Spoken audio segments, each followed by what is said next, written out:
So, we've come together today on our Friday afternoon to hold the session to discuss COVID-19 and how this virus has fundamentally changed our lives for all of us. We're experiencing the loss of normalcy, the fear of economic toll, the loss of connection, and this is hitting us hard and we're collectively grieving.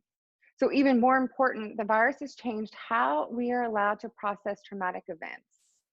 With this, Ronda has graciously agreed to come on and talk with our community about what's going on, what we can do, and answer any questions you might have. She's a grief recovery specialist, a life coach, and a health coach who's been online coaching since 2015, and she's one of our newest practitioners. She's been with us since January of this year. So, Ronda. Thank you, Riley. I am foremost just so excited that you invited me to do this webinar. I know it's not a, happy topic, grief, but it is something we're all feeling right now. So a little bit about my coaching background. I did start in 2015, and it really came from a desire to share the resources that helped me heal from my past and live a happier and healthier life. So my original training was as a life coach, and I spent the first year sharing intuitive eating. I was one of these people that I would go on a diet, I'd lose weight, I'd go off the diet, I'd gain it back, and I was miserable. So I needed to find a solution to value myself beyond a number on a scale. That led into me continuing to explore, what does health and wellness mean for me?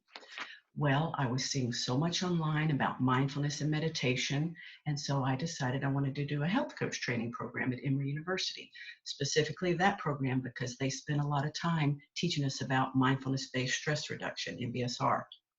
And so a couple of years into my coaching, I'm life coaching, health coaching, and then I experienced a profound loss. It was not a death, it was a significant emotional loss. So I had to pause for a few months and I had to take care of my emotional needs. I didn't know how to grieve. I wasn't even sure I was grieving.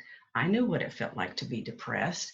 I knew what it was like when my life feels overly anxious and stressed out. So I went on Google and I did a research for grief right there, grief recovery method. So I signed up to do the class to heal my loss, and it was so profound for me that I did the training so that I can share that in my coaching as well.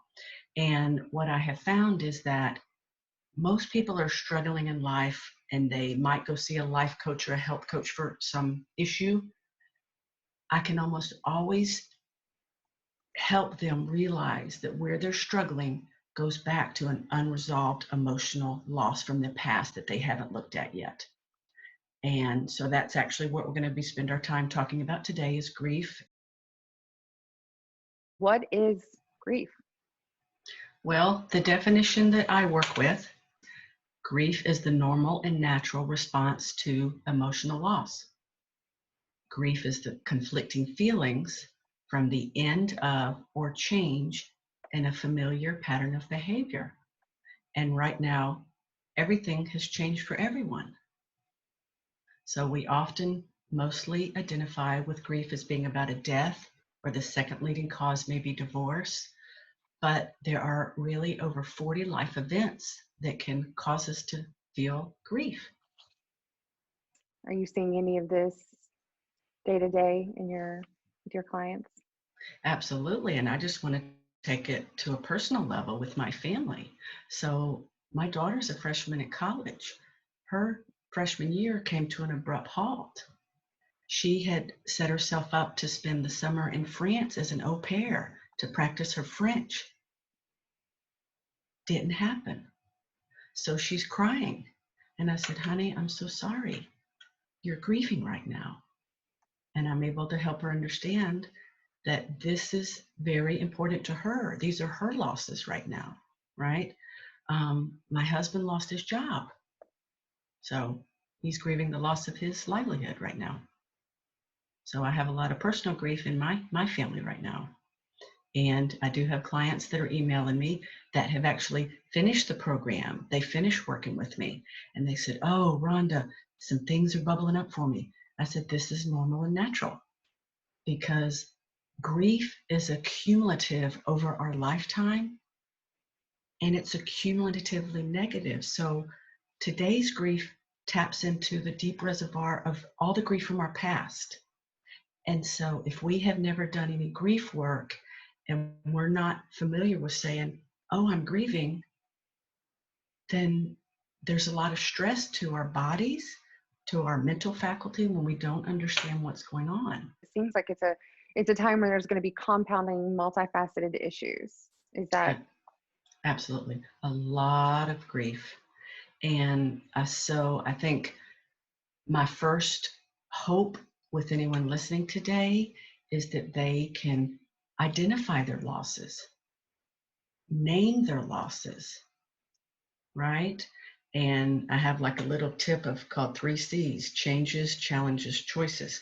So just by asking yourself, what changes have happened in my life due to COVID? What new challenges am I experiencing? And what choices do I feel like I still have in my life right now?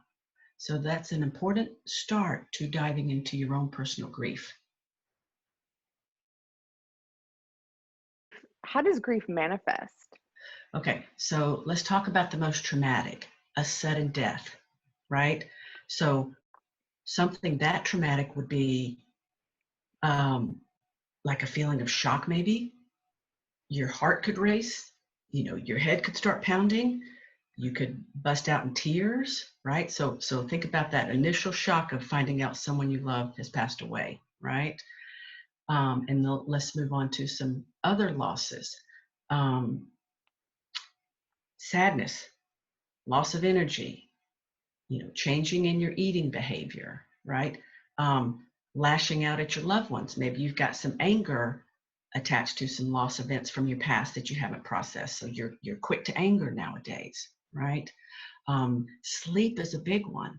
Whenever I'm in a grief situation, I don't sleep well because I do what's called ruminating, and I just go over and over with what's going on in my life, and I can't sleep. So insomnia is a big one for me, a personal experience. So there's so much that we can feel when we're grieving. And we always try to feel better when we don't feel better, right, Riley? So let's say I don't feel good emotionally, but I haven't labeled it as grief. I'm going to try to go do something so that I feel better, right? And we call those in the program short-term energy relieving behaviors. And so we might call them layman terms like coping behaviors. So for me, all my life, food has been my biggest coping behavior. My father was an alcoholic. Alcohol was his coping behavior, right?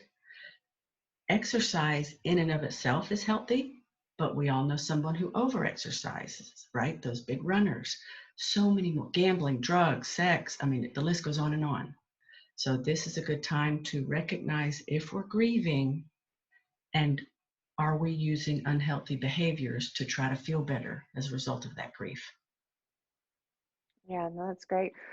How would you, really delineate? How would you know somebody is, if somebody is going through one of those, the overexercising, the drinking too much, the eating too much? How would you be able to relate that that's actually from a grief? Um, Well, it'd be a matter of us having a conversation, and like I might say, now, Riley, tell me what's going on in your life. And you'd be able to relate your current story, right? And of course, it's easy for us to share our story and from an intellectual level say what's going on in our life, right? But right. grief lives in our heart, and I need to know how you're feeling about what's going on in your life, Riley, right? And Right. so when someone starts telling me about the details of their life, and it's usually around relationships or changes, lost a job, something, right?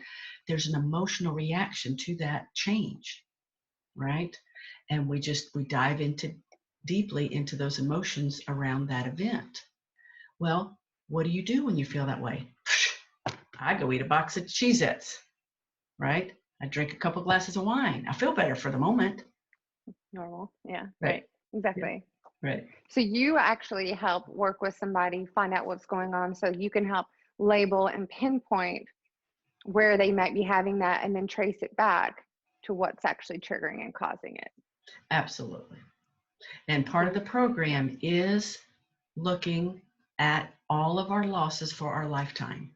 And I know that sounds overwhelming, but again, think about grief like an onion. There's different layers, and one's compounded on the other. So we do have to look at your whole life if we want to get you to optimal emotional and physical wellness. That's great. I mean, you mentioned your daughter having grief right now because she wasn't allowed to go back and finish the semester with her friends. So this must be something that you have to continually work on, kind of day to day. I mean, or emotionally check in on your health and wellness from time to time, so you don't carry that with you longer term. Absolutely. And the grief recovery method teaches a series of actions. And once you do this the first time and you look at all your losses over your life, you've now got that, I call it the grief toolbox. You now know these steps and you can use them for the rest of your life. You can share them with your loved ones. Unfortunately, you know how challenging middle school is and the beginning of high school. I didn't have these tools to share with my children. So I think that we can only share and do what we know. So I was only able to parent based on what my mom and dad shared with me about grief, which was nothing. And Right. I was one of these moms that if my daughter came home from middle school upset about an interaction, I'd say, "Oh, honey, don't be sad. Let's go get a Dairy Queen Blizzard." I didn't want her to feel sad. I wanted to make her feel happy. That's the last thing I needed to do, because that just reiterates sad, painful, uncomfortable emotions are not good and warranted. I don't want to see those. I'm not comfortable with those. Right. Now I embrace them.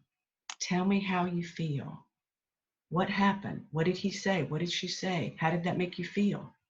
I want to know all the emotions now. Right.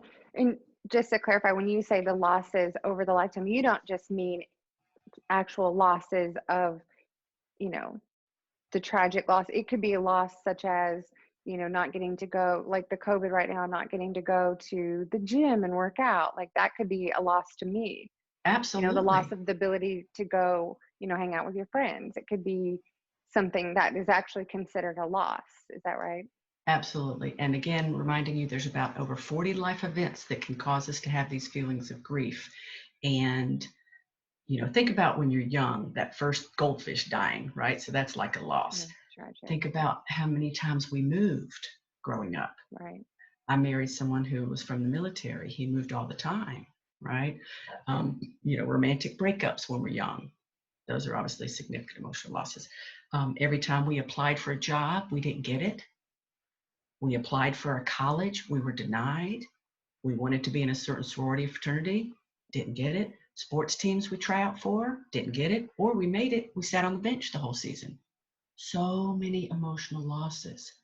And if you just ask yourself, what do I wish were different, better, or more about my life? You can always really quickly just remember those losses that affected you emotionally, but maybe you Right. didn't process. Right.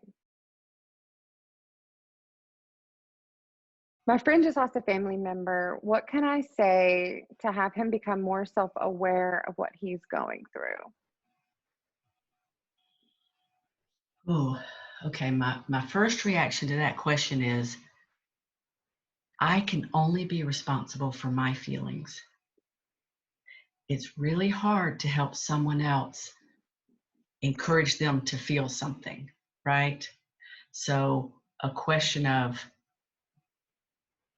asking them how they feel about it, they may or may not open up and share it with you, Right. right? So, one of the easiest things for us to say, we've been saying it all our life, is, "Oh, I'm fine. I'm fine."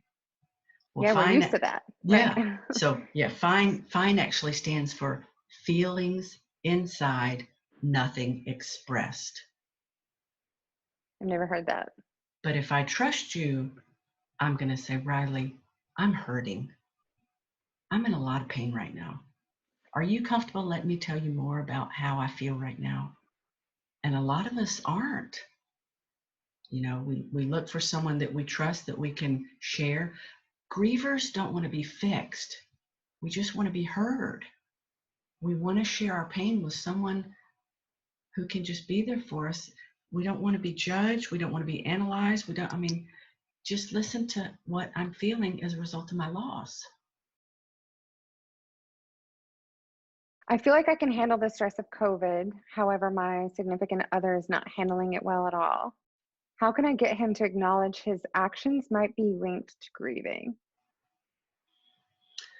Okay, so again, I encourage being fully present and 100% honest with our own emotions first. And if it were in a situation about a partner, I might say, honey, can we carve out some time to talk tonight? I need to share with you what I'm processing emotionally as a result of the COVID-19 events. And if I can talk about my emotions and possibly how they're making something from the past come up for me and share that, hopefully that conversation might lead him to say, oh, I see, I'm kind of feeling that too, and share more. Right? But I mean, I hate to sound stereotypic, but men don't share their feelings as easily as a lot of women do. Right. Right. And so, again, I go back to, how did our parents or our caregivers model grieving for us? Right? Did our mom or dad or caregiver label grief? Did they show emotion in front of us? Right? Or did they try to hurry up through the loss event and let's get on with our happy life? You know, we've all heard the phrase, laugh and the whole world laughs with you, but cry and you cry alone. So if you're going to cry, go to your room. We don't want to see that. Hiding the ugly emotions. Right. Starting that from a young age. Yeah. Absolutely. If men don't show their emotions and she is trying to figure out how to get him to acknowledge his actions, it seems like it might be kind of tough to do that.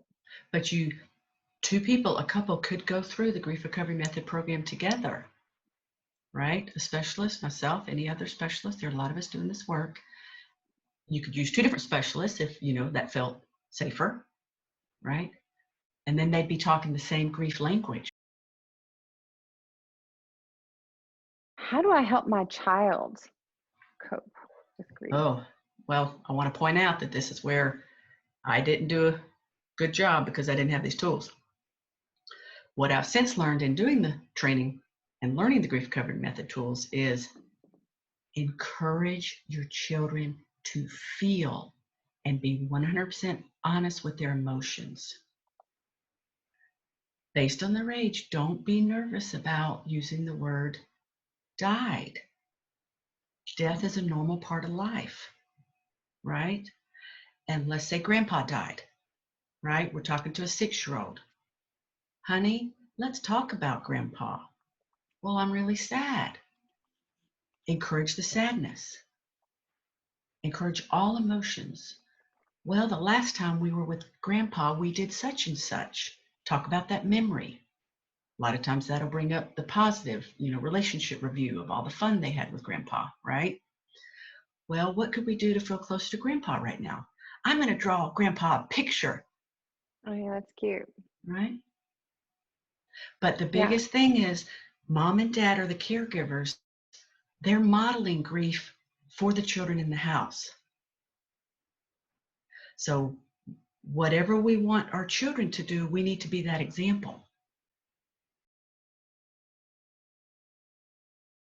How much is okay to tell your kids?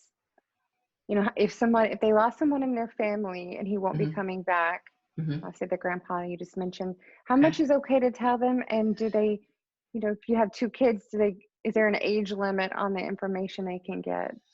That's hard to put in a definitive, like by this age you should say. It's, of course, based on the personality of the child and maybe their emotional maturity, but I always encourage as much honesty as possible. Honesty with the situation, honesty with the details around the loss, and honesty with how we're feeling, right? So as a mom, I used to try to hide my tears from my kids. I don't anymore. Last year we had to put a dog down. My I God. cried for several days. I didn't do it in my room. I did it in the family room. Kids would come bouncing down and see me crying. They'd give me a hug. They knew I was Oh, sad because our dog wasn't with us anymore, yeah. right? But it passed.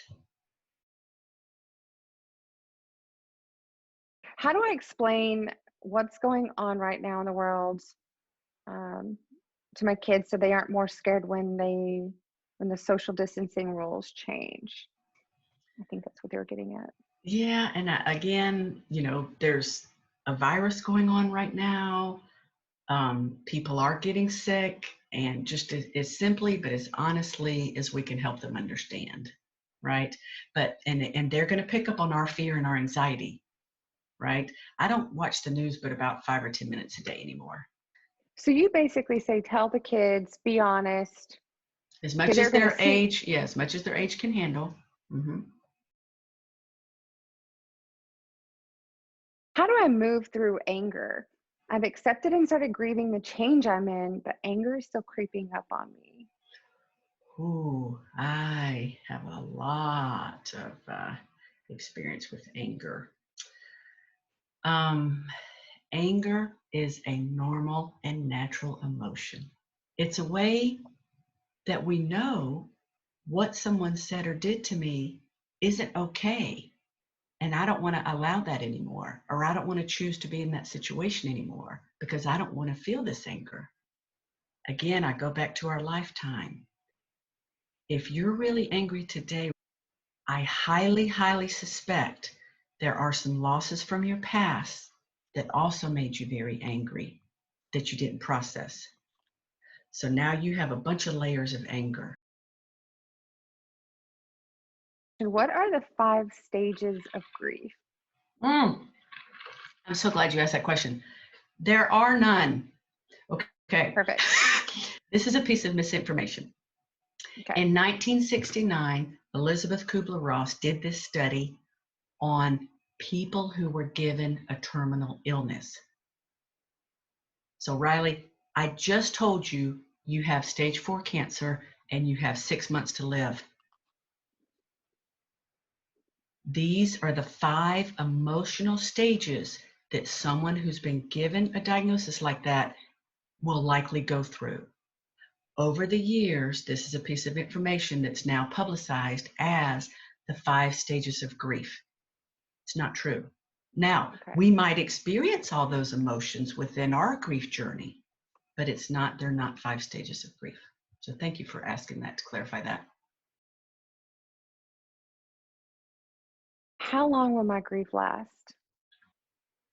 For me, 45 years until I looked at it. I know this sounds scary. Have you ever been to the hospital and they ask you on a pain scale from 1 to 10 how much pain Yes. you're in? Okay. Yes. So I like to share this. This is hard work, Riley. This is hard emotional work, okay? Would you rather be in acute pain with me for 7 weeks, or would you rather live in chronic pain for the rest of your life? I mean, it's an easy answer. Right. Yeah, nobody wants to be in pain at all. No. But this is what we call emotional pain. And with grief, we're burying all these feelings associated with our grief, our life event, our death that we experienced. Again, all those 40 life events. There's an emotional reaction we have to these events. And I can teach you a series of steps to process them. We don't use the word healed, we use the word recover so that you can return Yeah. to a place of peace and joy. Now you mentioned, 45 years to process it. It's not like you were experiencing sadness every day, Nope. not sleeping well every day. So I can only share my story. When I talked about originally that I had a personal loss that led me to this work, Mm-hmm. it wasn't a death. It was a simple trying to have a conversation, exchange with a family member, difficult, challenging conversation, turns to text, right? The text ended with someone saying to me, "Leave me alone." My first reaction was anger. My second reaction was sadness. And then I felt something that I couldn't articulate. And I love self-help, personal growth books, so I found one. Healing Through the Dark Emotions by Miriam Greenspan. It's about emotional alchemy. And I read this sentence: whatever way it arrives, despair comes with an urgent call to grieve our losses and examine the meaning of our lives. And that's how I knew I was grieving, from those three words. And it took me all the way back to being 7 years old when my dad left our house when my parents divorced. I didn't know I hadn't dealt with that emotionally. Do introverts and extroverts handle grief differently? For example, I don't like to share my feelings with other people. Is there a way an introvert can process grief that better suits their personality? Well, this is hard to talk about our feelings, right? And talk about our losses and how they've affected us. But you only have to do it with one person, me or another specialist. So we have a tendency on social media, we want to broadcast everything we're doing. We can go off and make ourselves healthier. We don't have to share it with anybody, right? So I would encourage someone like this to just, find that strength to just talk to one person. Circumstances, my job does not allow me to deal with my feelings for months on end. What do you recommend?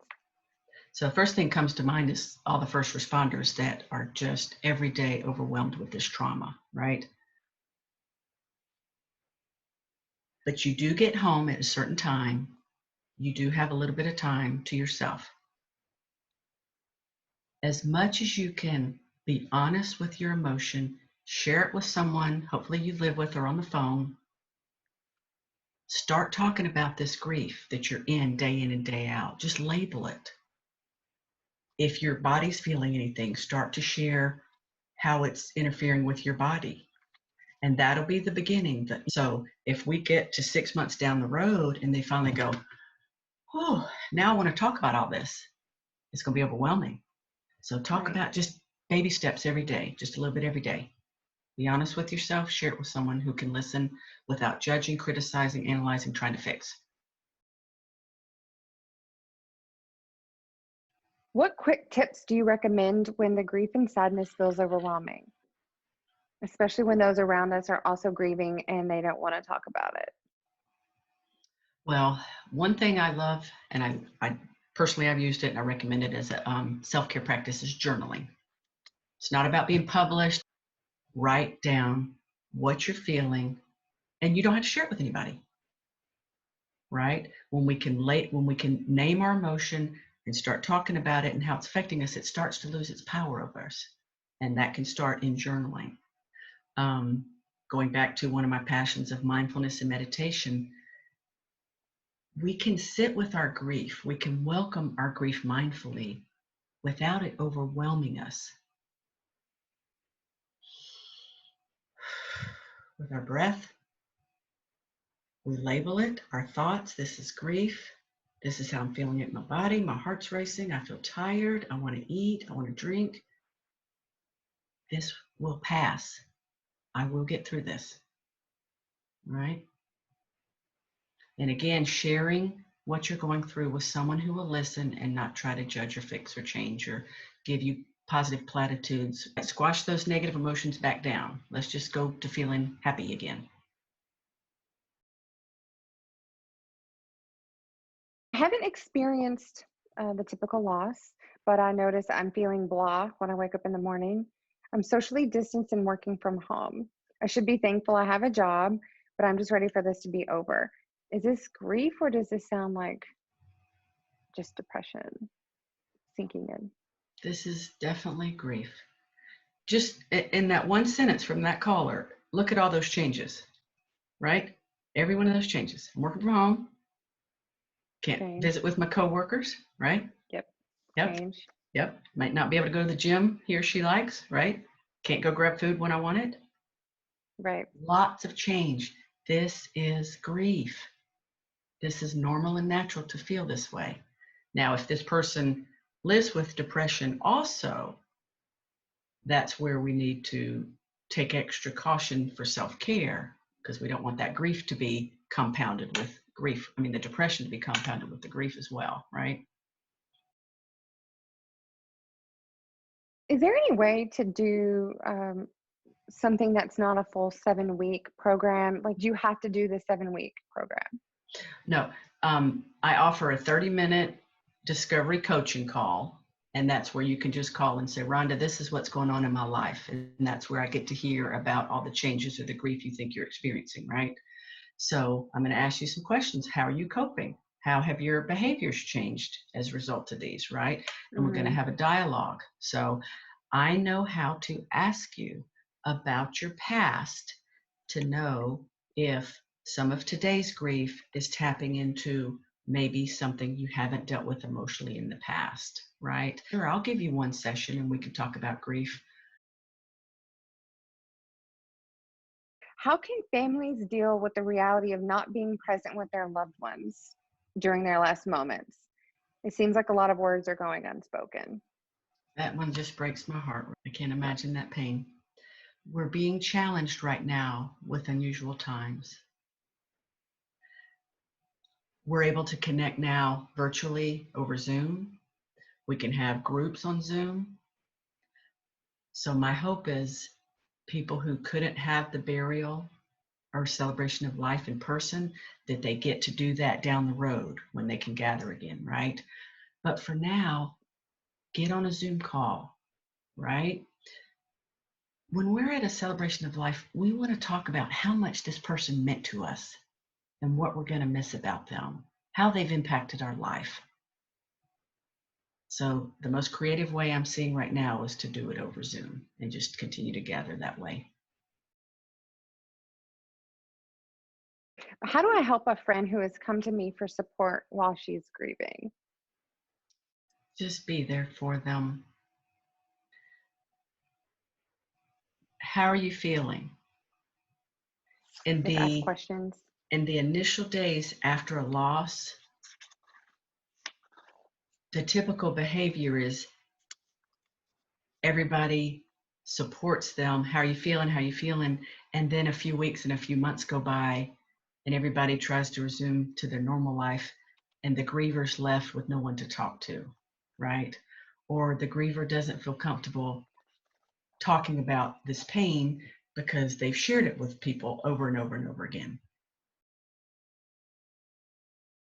How would somebody know to come to you for help with any of this versus like a traditional therapist?